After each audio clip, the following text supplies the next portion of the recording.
예루살렘으로 입성을 하시면서 성전을 쭉 둘러보시고 베다니에 있는 나사로의 집에서 잠을 청하십니다. 그런데 여러분, 이 베다니라는 지역은 굉장히 높은 지역에 있기 때문에 거기에 있으면 이 이스라엘 전역이 보이는데 가장 먼저 눈에 띄는 게 뭐냐, 멋진 예루살렘 성전이 눈앞에 쫙 파노라마처럼 펼쳐집니다. 이때의 그 성전은 이 헤롯이 지은 성전인데, 이 전에 성전은 이 수룹바벨이 바벨론의 포로에서 귀환한 이후에 지은 성전 아니었습니까? 그 성전은 이렇게 화려하지 않았는데 나중에 헤롯 왕이 이제 유대인들의 환심을 사기 위해서 전 세계 사람들이 또 이제 이스라엘 성전에 와가지고 예루살렘 성전에 와서 관광을 하면 또 나라의 재정도 채워지기 때문에 수룹바벨 성전보다 2배 이상이 큰 성전을, 예루살렘 성전을 46년이나 공을 들여서 화려하게 지었습니다. 굉장히 크게 지은 성전이에요. 그래서 많은 사람들이 뭐라고 생각을 했냐, 솔로몬 이 성전이 회복되었다고 기뻐하였는데, 근데 예수님께서는 아이러니하게 이 성전을 보면서 눈물을 흘리시지 않습니까? 그 이유가 뭐냐, 겉모습으로 보기에는 화려하고 멋진 성전인데 속은 죄악으로 가득 차 있고 부패로 썩어서 이제 다 무너져서 돌 위에 돌 하나도 남지 않고 파괴될 것을 예수님께서는 아셨기 때문에, 겉모습은 멋진 성전이지만 저 성전 안에 하나님이 계시지 않고 저 성전 안에 사람들의 마음에 하나님이 계시지 않기에, 어제 나누었죠. 예수님께서 잎사귀는 무성하지만 열매는 없는 무화과 나무를 책망하신 것처럼 저 화려한 성전 안에 하나님이 찾으시는 예배가 없고 하나님이 찾으시는 예배자가 없는 것을 보면서 지금 예수님께서 무화과 나무와 같이 성전에 들어가서 이 장사하는 자들을 보고 어제 꾸짖으셨죠. 막 갈아엎으시면서 막 난리를 치신 것이 어제 나눈 말씀인데, 오늘은 이 마가복음 11장의 후반절과 12장 전체를 말씀을 좀 나누기를 원하는데요, 예수님께서 다시 돌아가셔서 하룻밤을 주무시고 나가는데 베드로가 예수님에게 이런 질문을 합니다. 우리 마가복음 11장 20절에서 22절 같이 읽어볼까요? 그들이 아침에 지나갈 때에 무화과 나무가 뿌리째 마른 것을 보고 베드로가 생각이 나서 여짜오되 라삐여 보소서, 저주하신 무화과 나무가 말랐나이다. 예수께서 그들에게 대답하여 이르시되 하나님을 믿으라. 어제 저주하신 무화과 나무가 어떻게 되었냐, 뿌리째 말라버렸습니다. 근데 이 모습이 상징적인 의미로 말해주는 게 뭐냐, 이 모습이 이제 성전에서 만나게 될 사람들의 상태를 의미하는 것인데, 오늘 화요일은 이 성전에서 예수님께서 사람들과 권위 논쟁을 벌이는 것을 우리가 알 수 있는데, 예수님께서 한마디로 말하면은 이런 말씀이에요. 오늘 내가 성전에서 여러 종류의 사람들을 만날 텐데 그 성전 안의 사람들은 마치 이렇게 뿌리채 말라버린 모습과 같은 영적으로 메말라버린 상태의 사람들이야.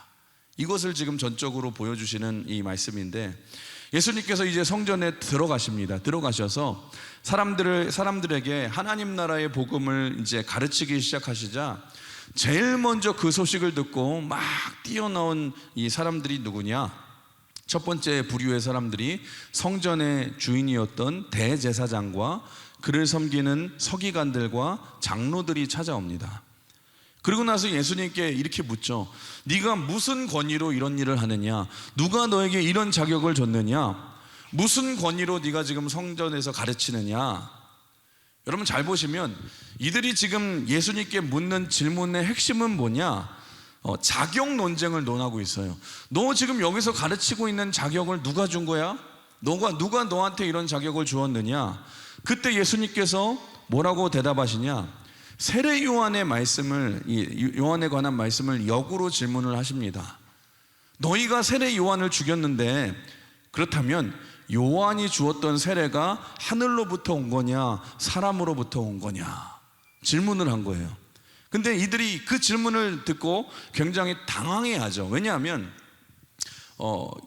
그 사람들로부터 왔다라고 말을 하면 요한이 그 왜 그를 왜냐하면 하늘로부터 왔다고 하면은 왜 그렇다면은 요한을 믿지 않았느냐라고 대답할 것을 알고 있고, 사람으로부터 왔다고 하면은 요한을 참 선지자로 이제 대부분 사람들이 여겼기 때문에 백성들을 두려워하기 때문에 이들이 대답을 못하는 거예요. 굉장히 트리키한 질문이죠. 그래서 잘 모르겠다라고 대답을 하자 예수님께서 이렇게 대답하셨죠. 나도 무슨 권위로 이런 일을 하는지 너희에게 말하지 아니하겠다. 여기서 여러분 우리가 한 가지 붙들어야 될 중요한 메시지가 있는데, 여러분 세상 사람들은 이 대제사장과 서기관들과 장로들이 물었던 너에게 무슨 자격이 있느냐, 언제나 우리는 자격을 중요시 여긴다는 거예요. 네가 무슨 자격이 있느냐, 너 뭐 학위 받았느냐, 자격증 가져왔냐. 여러분 우리에게 자격을 논하고 자격증을 중요시 여기지만 우리가 분명히 알아야 될 사실은, 여러분 하나님의 일은 자격증 가지고 논하는 것이 아니라는 것입니다. 여러분 자격이 중요한 게 아니라 능력이 중요한 줄 믿습니다. 하나님이 사용하시는 사람들의 다 특징이 뭐예요? 자격은 없어도, 자격증은 없어도 능력 있는 자를 사용하시거든요. 물론 여러분 하나님의 일을 할 때는 자격증이 무조건 필요가 없다는 말은 아닙니다. 자격이 있어야죠. 그런데 자격만 갖추려고 하다가 능력을 잃어버린 사람들이 얼마나 많은지 몰라요. 여러분 교회에서 직분을 가지기 위해서는 최소한 뭐 몇 년은 돼야 되고, 뭐 이런저런 일을 어떻게 해야 되고, 이런 자격을 갖추기 위한 건 분명히 중요합니다. 왜냐하면 사람을 이렇게 스크리닝하고 검증을 하는 것은 위에서는 여러분 자격을 따져야죠. 굉장히 중요하죠. 근데 여러분 한 가지 안타까운 사실은 뭐냐, 교회도 그렇고 신학교도 그렇고 우리 신앙생활에도 그렇고 자격을 갖추고 자격을 따지는 이라고 뭘 잊어버렸냐, 이 시대에 우리가 영적인 능력을 잃어버렸다는 거예요. 여러분 지금은 어떻습니까? 자격은 완벽합니다. 그런 사람들이 많죠. 내가 이 분야에서 30년 있었습니다. 전문가입니다. 학위도 있습니다. 자격은 충분한데 실제로 그 일을 할 영적인 능력이 없는 거예요. 그때 예수님께서 이렇게 말씀하시는 거죠. 너희가 대제사장의 자격증은 가지고 있고 서기관의 자격증은 가지고 있고 백성의 존경을 받는 장로의 자격증이 있는지 모르지만 내가 보기에는 너희들이 마치 뿌리채 말라버린 이 능력을 잃어버린 자와 같아.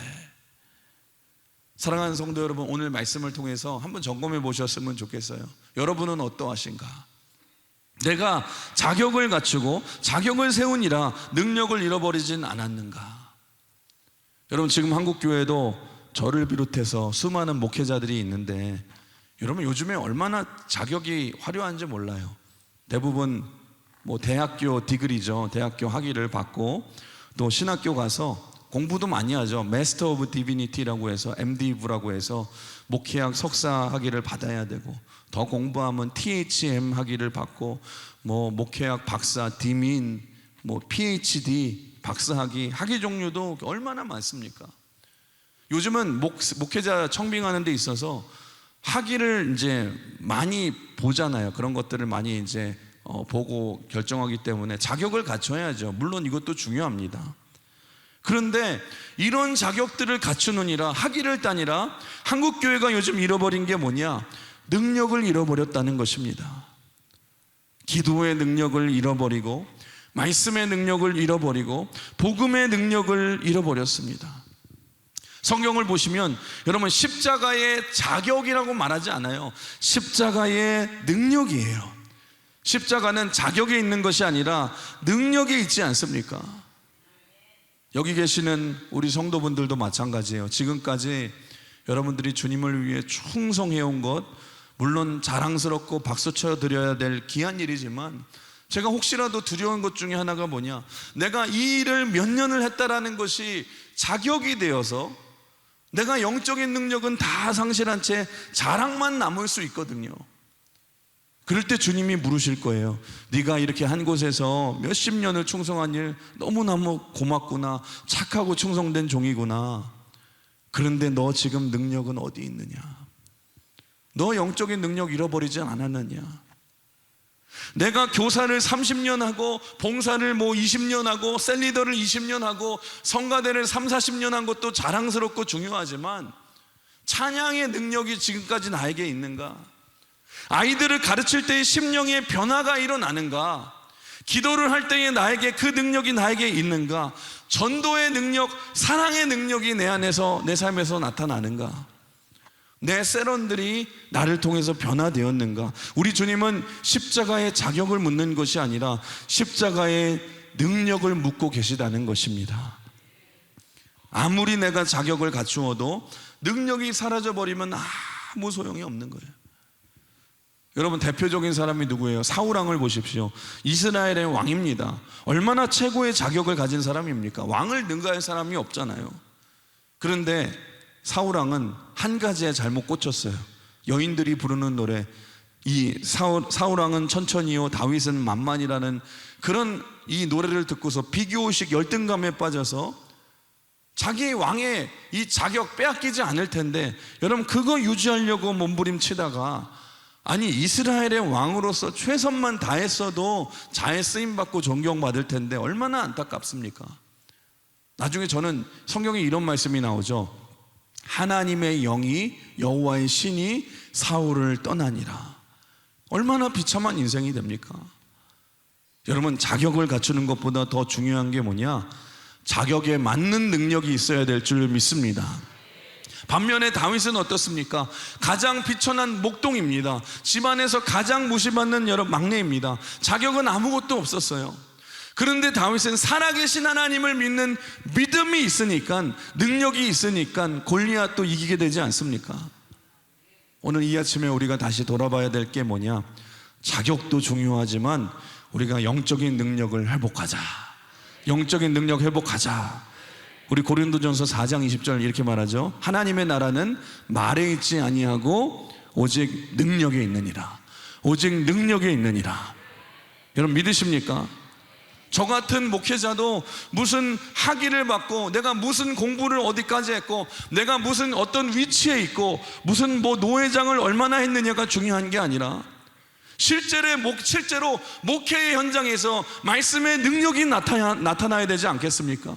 기도의 능력이 나타나야죠. 복음의 능력이 나타나는 게 더 중요하잖아요. 이런 얘기를 제가 들은 적이 있었는데, 어떤 목사님이 교회에서 어떤 성도가 귀신이 들렸대요. 귀신이 들려가지고 귀신을 쫓아내달라고 연락이 온 거예요. 근데 목사님이 그때 혼자 가려고 하니까 괜히 무서운 거예요. 무서워가지고 그래도 우리 교회에 그래도 믿음의 장로님들 계시는데 나하고 동역한 장로님 몇 분을 내가 같이 가야겠다. 몇 분한테 요청을 드렸대요. 같이 가자고. 그랬더니 얘기를 들었는데 그 전에 이 귀신 들린 사람이 무슨 능력이 있느냐? 능력이 하나 있다는데 이 사람이 과거에 무슨 행동을 했는지를 기가 막히게 맞춘다는 거예요. 그 얘기를 듣더니 장로님들이 아무도 안 따라갔다는 거예요. 여러분, 과거에 뭘 했는지 기가 막히게 알아맞히니까. 여러분, 귀신을 보면서도 우리가 벌벌 떠는 이유가 무엇입니까? 우리가 자격만 갖췄지 실제로 능력이 없는 것 아닙니까? 여러분, 진짜 능력이 뭔 줄 아세요? 우리가 하나님 앞에 겸손한 것이 능력인 줄 믿습니다. 늘 기도로 무장되어 있는 것이 능력이에요. 말씀 충만, 성령 충만하면은요 두려워하지 않습니다. 그를 통해서 하나님의 능력이 나타나요. 역사가 나타나요. 손을 얹으면 귀신이 떠나갈 줄 믿습니다. 병이 치유받을 줄 믿습니다. 기적이 일어난다라는 거예요. 사도 바울도 이걸 깨닫고 평생 자신이 자격이 아니라 나는 십자가의 능력으로 살아가겠습니다. 그 고백이 고린도전서에 나와 있거든요. 우리 한번 같이 읽어볼까요? 좀 긴 말씀인데 1장 18절에서 24절 시작. 십자가의 도가 멸망하는 자들에게는 미련한 것이요 구원을 받는 우리에게는 하나님의 능력이라. 기록된 바 내가 지혜 있는 자들의 지혜를 멸하고 청명한 자들의 청명을 패하리라 하였으니 지혜 있는 자는 어디 있느냐? 선비가 어디 있느냐? 이 세대의 변론가가 어디 있느냐? 하나님께서 이 세상의 지혜를 미련하게 하신 것이 아니냐? 하나님의 지혜에 있어서는 이 세상이 자기 지혜로 하나님을 알지 못하므로 하나님이 전도에 미련한 것으로 믿는 자들 구원하시기를 기뻐하셨도다. 유대인은 표적을 구하고 헬라인은 지혜를 구하나 우리는 십자가에 못 박힌 그리스도를 전하니 유대에게는 거리끼는 것이요 이방인에게는 미련한 것이로되 오직 부르심을 받은 자들에게는 유대인이나 헬라인이나 그리스도는 하나님의 능력이요 하나님의 지혜니라. 하나님의 어리석음이 사람보다 지혜롭고 하나님의 약하심이 사람보다 강하니라. 여러분, 하나님의 나라는 말에 있지 않습니다. 능력에 있습니다. 능력이 있습니다. 우리가 돌아봐야 돼요. 내가 자격 갖춘이라고 능력을 챙기지 못하고 다 잃어버렸더라면 여러분, 우리가 다시 능력을 좀 회복해야 될 줄 믿습니다. 다시 능력을 회복해야 될 줄 믿습니다. 우리 목회자들이 다시 기도하고 우리 장로님들도 다시 기도해서 손을 얹으면 여러분 귀신들이 떠나가고 우리 권사님들도 여러분 능력이 있어서 여러분 손을 얹을 때 가정에 손을 얹어 기도할 때마다 하나님의 역사가 나타나고 여러분 우리가 다시 능력을 회복하여서 십자가의 능력으로 무장되어서 쓰임받으시길 주님의 이름으로 축원합니다. 이렇게 마가복음 이제 12장으로 넘어가시면 두 번째 그룹의 사람들이 예수님을 찾아옵니다. 누가 찾아오냐? 헤롯 당원들과 바리새인들이 찾아와요.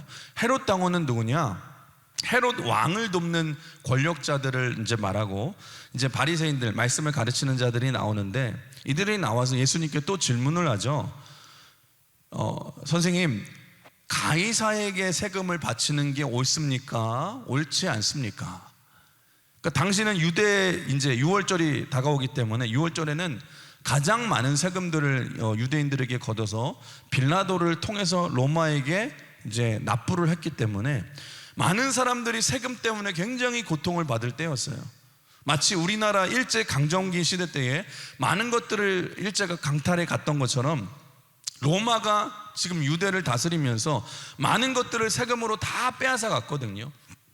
근데 이 헤롯 당원들은 기득권자입니다. 여러분, 헤롯 왕을 도와서 이제 돕는 권력자들이어서 이들은 세금을 많이 걷는 게 자기들에게 유리해요. 반면에 바리새인들은 어떤 자들입니까?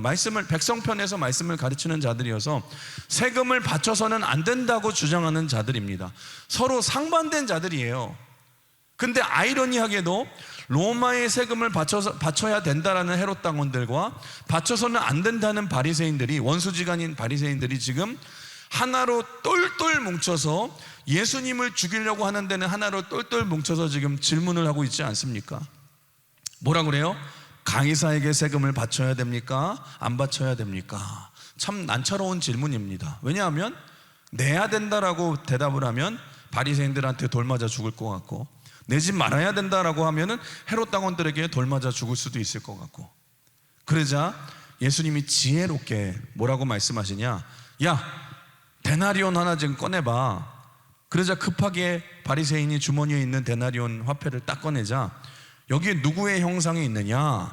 당시 이제 로마 화폐가 데나리온이었는데 이 데나리온에는 로마의 티베리우스 황제의 형상이 새겨져 있었고, 뒷면에는 티베리우스가 주님이라는 키리오스라는 이 문구가 적혀 있었어요.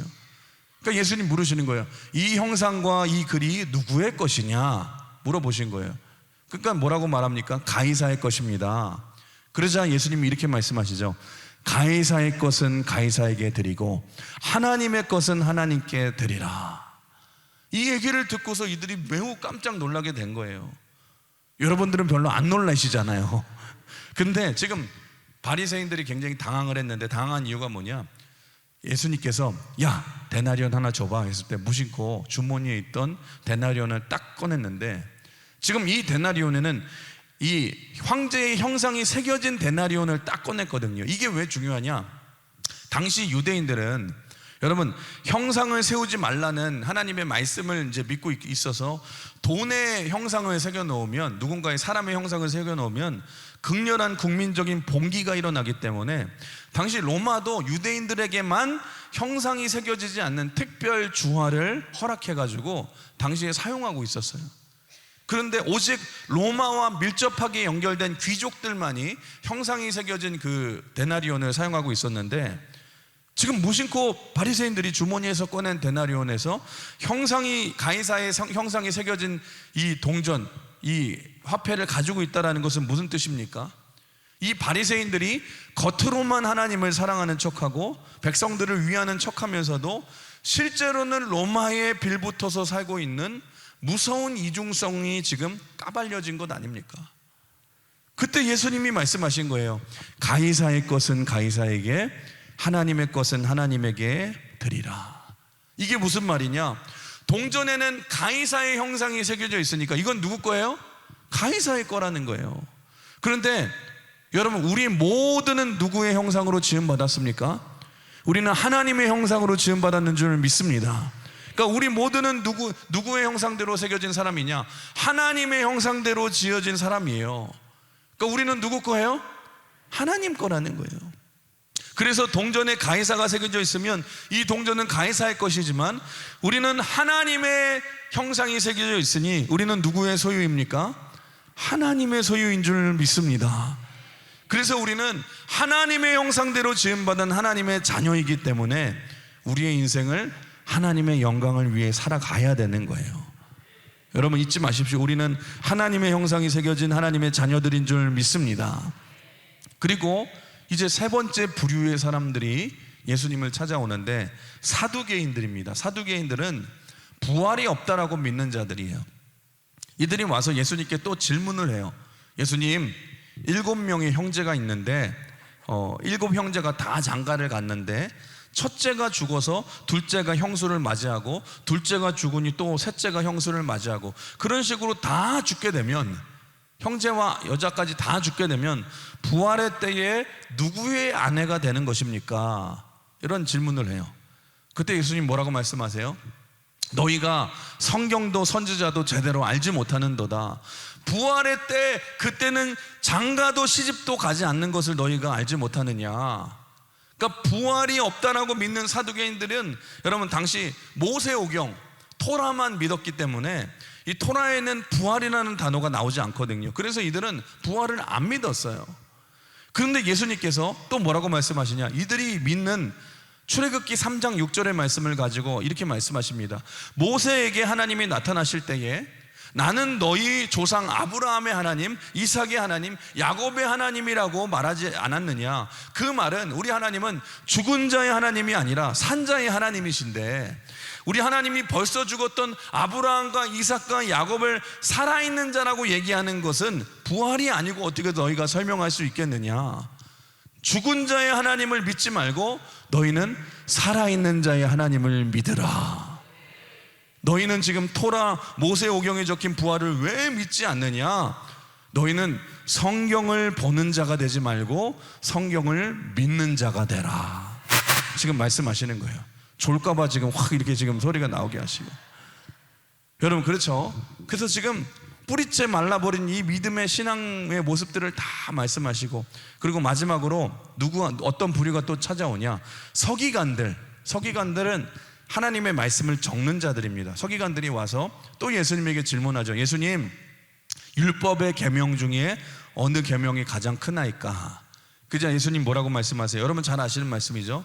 내 하나님 여호와를 사랑하고, 둘째는 뭐예요? 내 이웃을 내 몸과 같이 사랑하라. 그러니까 무슨 뜻이에요 이게? 너희는 성경을 쓰는 자만이 되지 말고 말씀대로 살아가는 자가 되라. 말씀대로 하나님을 사랑하고 이웃을 사랑하는 자가 되라.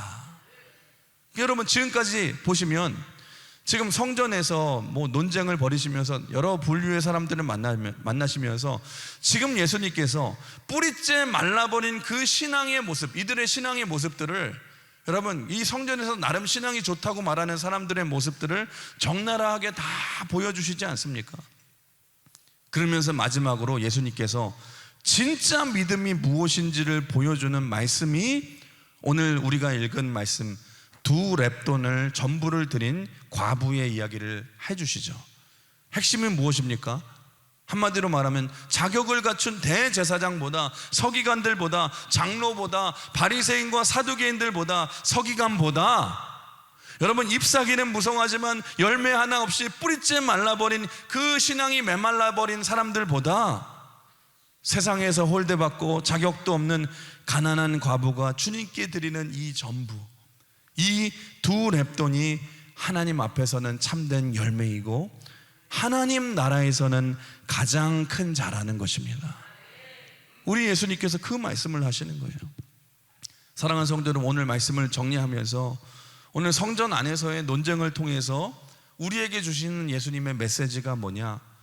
여러분, 우리도 이 뿌리째 말라버린 무화과 나무처럼 우리가 자격만 갖추고 능력을 잃은 자가 되지 말고, 성경을 믿지 않고 보는 자가 되지 말고, 우리가 이 두 렙돈을 드린 가난한 과부처럼 하나님이 기뻐하시는 자가 되어야 될 줄 믿습니다. 진짜 하나님을 믿는 자, 우리가 믿는 대로 살아가는 자, 하나님이 인정하시는 능력 있는 자가 되어야 될 줄 믿습니다. 여러분, 그게 십자가의 능력으로 살아가는 삶이에요. 우리 십자가의 능력이 뭐라고 그랬어요? 부족하고 연약하고 약한 자를 들어 강한 자를 부끄럽게 하시는 하나님 나라의 그 능력.